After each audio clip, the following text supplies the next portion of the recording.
temps, Dieu a jugé que tu peux gérer le débordement d'onction avec la droite et tu peux gérer le débordement financier avec la gauche.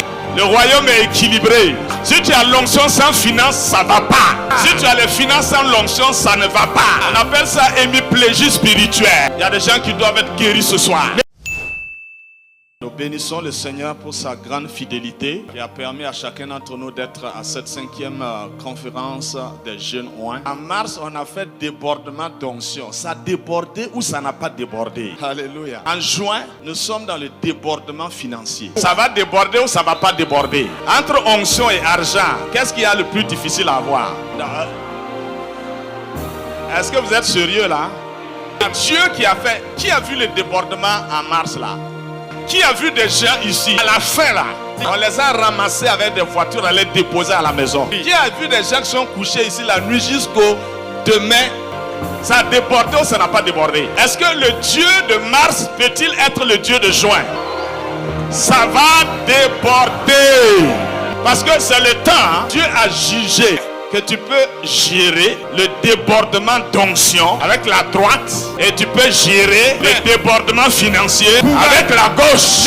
Le royaume est équilibré. Si tu as l'onction sans finance, ça ne va pas. Si tu as les finances sans l'onction, ça ne va pas.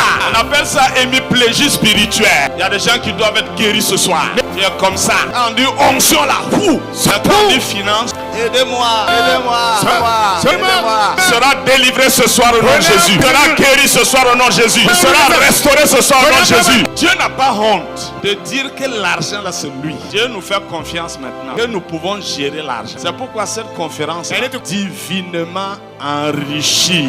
Je ne parle pas de ton père. Je ne parle pas de ta mère. Je ne parle pas de ton service. Je ne parle pas de ton patron. Je ne parle pas de ta nation. Je parle de Dieu qui t'a divinement enrichi.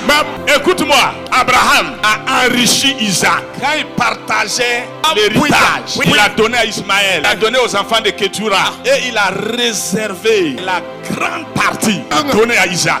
Il s'est rassuré que toute la vie d'Isaac, il ne sera jamais pauvre. Et Dieu lui a dit, va te reposer, Abraham.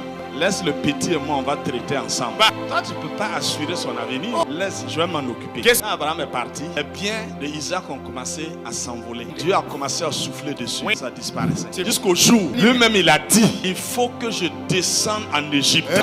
C'est devenu compliqué. Parce que quand Abraham est sorti de Charan, lui aussi, il a ramassé tous ses biens. Il voulait se rassurer que dans la marche, il ne manquera de rien. Dieu a soufflé aussi. Il a dit, il faut qu'on traite toi et moi. Si quelque chose d'autant enrichi, tu n'es pas en sécurité. Il faut que Dieu souffle sur ça. Et Isaac s'est retrouvé dans la pauvreté. Genèse 26, il a dit à Isaac, ne descends pas en Égypte. Reste à Guérar. Mais ça ne marche pas ici. Reste à Guérar. C'est sec. Reste à Guérar. Reste à Guérar. On ne peut pas réussir dans ce pays. C'est le Sahel. Reste à Guérar. Je vais aller aux États-Unis. Reste à Guérar. Moi, c'est le Canada. Reste à Guérar.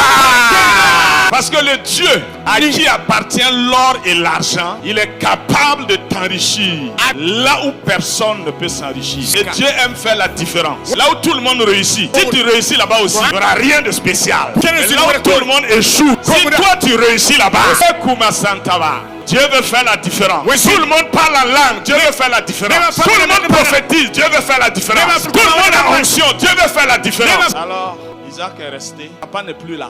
Les brebis ne sont plus là. L'argent n'est plus là. Il reste la sémence. Je veux dire à quelqu'un ce soir, tout peut partir, mais la sémence restera avec toi.